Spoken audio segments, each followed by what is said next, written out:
नमो भगवते वासुदेवाय नमः। आप सभी का मेरे YouTube चैनल भक्ति सागर में पुनः स्वागत है। आज के अपने इस वीडियो में हम भाद्रपद कृष्ण पक्ष में पढ़ने वाली अजा एकादशी की व्रत कथा का श्रवण करेंगे। यदि वीडियो अच्छा लगे तो लाइक एंड शेयर भी करें। अन्य सभी व्रत कथाओं का श्रवण करने के लिए कृपया चैनल को सब्सक्राइब अवश्य कर लें। अर्जुन ने कहा, हे पुंडरीकाक्ष, मैंने श्रावण शुक्ल एकादशी अर्थात पुत्रदा एकादशी का सविस्तार वर्णन सुना। अब आप कृपया करके मुझे भाद्रपद माह के कृष्ण पक्ष की एकादशी के विषय में भी बताइए। इस एकादशी का क्या नाम है तथा इसके व्रत का क्या विधान है? इसका व्रत करने से किस फल की प्राप्ति होती है? श्री कृष्ण ने कहा, हे कुंती पुत्र, भाद्रपद माह के कृष्ण पक्ष की एकादशी को अजा एकादशी कहते हैं। इसका व्रत करने से सभी पाप नष्ट हो जाते हैं। इहलोक और परलोक में मदद करने वाली इस एकादशी व्रत के समान संसार में दूसरा कोई व्रत नहीं है। अजा एकादशी की व्रत कथा का पाठ करने या स्मरण करने से व्यक्ति को अश्वमेघ यज्ञ के समान फल प्राप्त होता है। व्रत का पूर्ण फल लेने के लिए आइए अजा एकादशी की व्रत कथा का स्मरण करते हैं। श्री कृष्ण ने कहा, हे कुंती पुत्र, भाद्रपद माह के कृष्ण पक्ष की एकादशी को अजा एकादशी कहते हैं। इसका व्रत करने से सभी पाप नष्ट हो जाते हैं। पौराणिक काल में भगवान श्री राम के वंश में अयोध्या नगरी में एक चक्रवर्ती हरिश्चंद्र नाम के राजा हुए। राजा अपनी सत्यनिष्ठा और ईमानदारी के लिए प्रसिद्ध थे। एक बार देवताओं ने इनकी परीक्षा लेने की योजना बनाई। राजा ने स्वप्न में देखा कि ऋषि विश्वामित्र को उन्होंने अपना राजपाट दान कर दिया है। सुबह विश्वामित्र वास्तव में उनके द्वार पर आकर कहने लगे, तुमने स्वप्न में मुझे अपना राज्य दान कर दिया। राजा ने सत्यनिष्ठ व्रत का पालन करते हुए संपूर्ण राज्य विश्वामित्र को सौंप दिया। दान के लिए दक्षिणा चुकाने हेतु राजा हरिश्चंद्र को पूर्व जन्म के कर्म फल के कारण पत्नी, बेटा एवं खुद को बेचना पड़ा।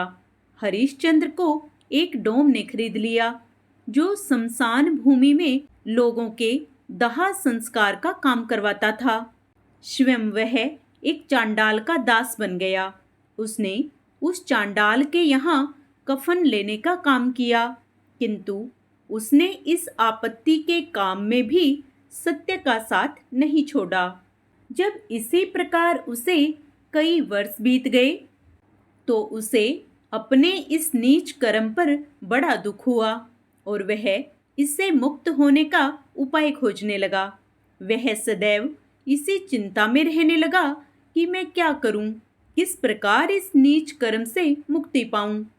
एक बार की बात है, वह इसी चिंता में बैठा था कि गौतम ऋषि उसके पास पहुँचे।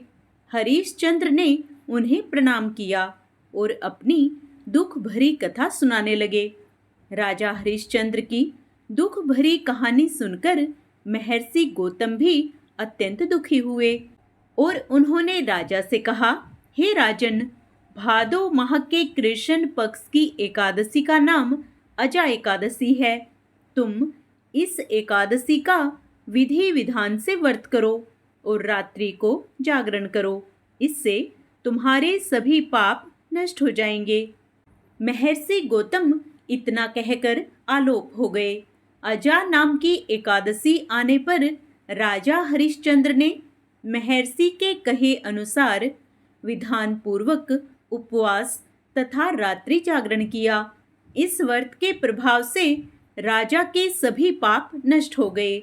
उस समय स्वर्ग में नगाड़े बजने लगे और पुष्पों की वर्षा होने लगी। उन्होंने अपने सामने ब्रह्मा, विष्णु, महेश तथा देवेंद्र आदि देवताओं को खड़ा पाया। उन्होंने अपने मृतक पुत्र को जीवित तथा अपनी पत्नी को राजसी वस्त्र एवं आभूषणों से परिपूर्ण देखा। व्रत के प्रभाव से राजा को पुनः अपने राज्य की प्राप्ति हुई।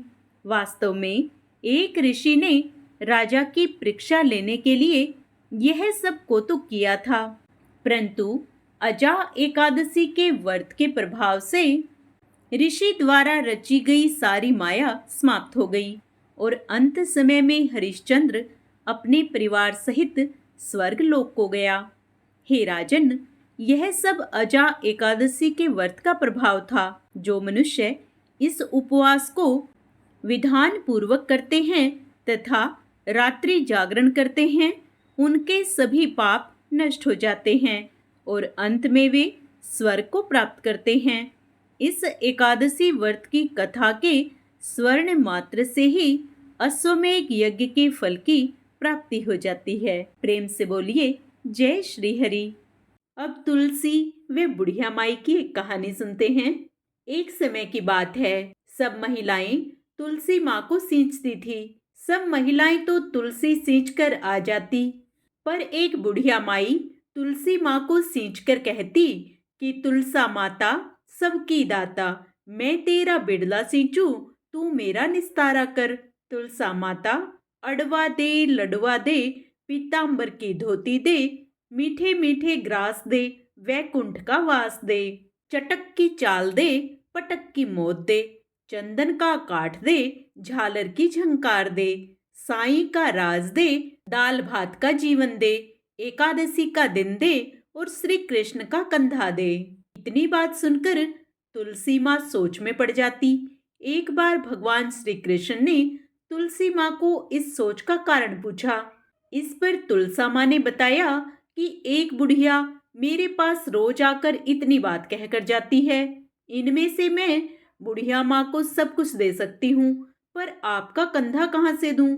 इस पर भगवान बोले कि तुम चिंता मत करो और बुढ़िया माई को आशीर्वाद दे दो। तुलसी माँ ने वैसा ही किया। थोड़े दिन बाद बुढ़िया माई मर गई।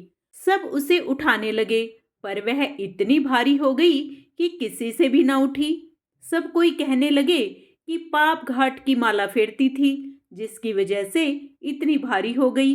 तभी भगवान श्री कृष्ण ब्राह्मण के भेष में आए और वहां खड़े लोगों से बुढ़िया के कान में कुछ कहने पर उसका शव हल्का होने की बात कही। इस पर लोगों ने कहा कि तू भी अपने मन की निकाल ले। भगवान ने जाकर बुढ़िया के कान में कहा, माई तू बिड़ला सींचा मेरा, मैं करूं निस्तारा तेरा। बुढ़िया माई अडवा ले, लडवा ले, पीतांबर की धोती ले, मीठा मीठा भात ले, वैकुंठ का वास ले, चटक की चाल ले, पटक की मौत ले, चंदन का काठ ले, झालर की झनकार ले, साईं का राज ले, दाल भात का भोजन ले और श्री कृष्ण का कंधा ले। इतना सुनते ही बुढ़िया माई हल्की हो गई। इसके बाद भगवान श्री कृष्ण ने खुद उसे अपना कंधा देकर उसे मुक्ति प्रदान की। कथा के अंत में कहा जाता है कि हे तुलसा माई, जैसे आपने उस बुढ़िया को मुक्ति दी, वैसी सबको देना। जो इस कथा को पढ़े व सुने, अंत समय में उसको श्री कृष्ण का कंधा देना। जय श्री कृष्ण। अब प्रत्येक व्रत कथा के अंत में सुने जाने वाली लपसी व तपसी की कथा सुनते हैं। एक लपसी था, एक तपसी था। तपसी हमेशा भगवान की तपस्या में लीन रहता था। लपसी रोजाना 1.25 सेर की लापसी बनाकर भगवान को भोग लगाकर जीम लेता था। एक दिन दोनों लड़ने लगे। तपसी बोला, मैं रोज भगवान की तपस्या करता हूँ, इसलिए मैं बड़ा हूँ। लपसी बोला, मैं रोज भगवान को 1.25 सेर लापसी का भोग लगाता हूँ, इसलिए मैं बड़ा हूँ। तभी नारद जी वहां से गुजर रहे थे। दोनों को लड़ता देखकर उनसे पूछा कि तुम क्यों लड़ रहे हो? तपसी ने खुद के बड़ा होने का कारण बताया और लपसी ने अपना कारण बताया। नारद जी बोले, तुम्हारा फैसला मैं कर दूंगा। दूसरे दिन लपसी और तपसी नहाकर अपनी रोज की भक्ति करने आए तो नारद जी ने छुपकर 1.25 करोड़ की एक एक अंगूठी उन दोनों के सामने रख दी। तपसी की नज़र जब अंगूठी पर पड़ी तो उसने चुपचाप अंगूठी उठाकर अपने पैर के नीचे दबा ली। लप्सी की नज़र अंगूठी पर पड़ी, लेकिन उसने ध्यान नहीं दिया। भगवान को भोग लगाकर लापसी खाने लगा। नारद जी सामने आए तो दोनों ने पूछा कि कौन बड़ा। तो नारद जी ने तपसी से खड़ा होने को कहा। वो खड़ा हो गया और उसके नीचे दबी अंगूठी दिखाई पड़ी। नारद जी ने तपसी से कहा, तपस्या करने के बाद भी तुम्हारी चोरी करने की आदत नहीं गई, इसलिए लप्सी बड़ा है और तुम्हें तुम्हारी तपस्या का कोई भी फल नहीं मिलेगा। तपसी शर्मिंदा होकर माफी मांगने लगा। उसने नारद जी से पूछा, मुझे मेरी तपस्या का फल कैसे मिलेगा? नारद जी ने कहा, यदि कोई गाय और कुत्ते की रोटी नहीं बनाएगा तो फल तुझे मिलेगा। यदि कोई ब्राह्मण को भोजन करवाकर दक्षिणा नहीं देगा तो भी फल तुझे मिलेगा। यदि कोई साड़ी के साथ ब्लाउज नहीं देगा तो फल तुझे मिलेगा। यदि कोई दिए से दिया जलाएगा तो फल तुझे मिलेगा। यदि कोई सारी कहानी सुने लेकिन तुम्हारी कहानी नहीं सुनेगा तो भी फल तुझे ही मिलेगा। उसी दिन से हर व्रत कथा कहानी के साथ लप्सी तपसी की कहानी भी सुनी और कही जाती है।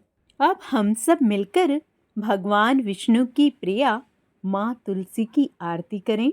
तुलसी महारानी नमो नमो, हरि की पटरानी नमो नमो।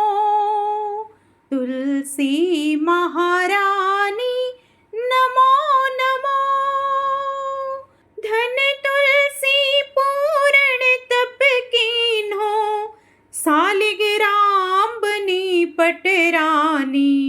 जाके पत्र मंजरी कोमल, श्रीपति कमल चरण लपटानी। धूप दीप नैवेद्य आरती, पुष्पन की वर्षा बरसानी। नमो नमो तुलसी महारानी नमो नमो, हरि की पटरानी नमो नमो। 56 भोग 36 व्यंजन, बिन तुलसी हरि एक न मानी। सभी सखी मैया तेरो जस गावे, भक्ति दान दीजे महारानी। नमो नमो तुलसी महारानी नमो नमो, हरि की पटरानी नमो नमो। तुलसी महारानी नमो नमो। विष्णु भगवान की जय, तुलसी मैया की जय।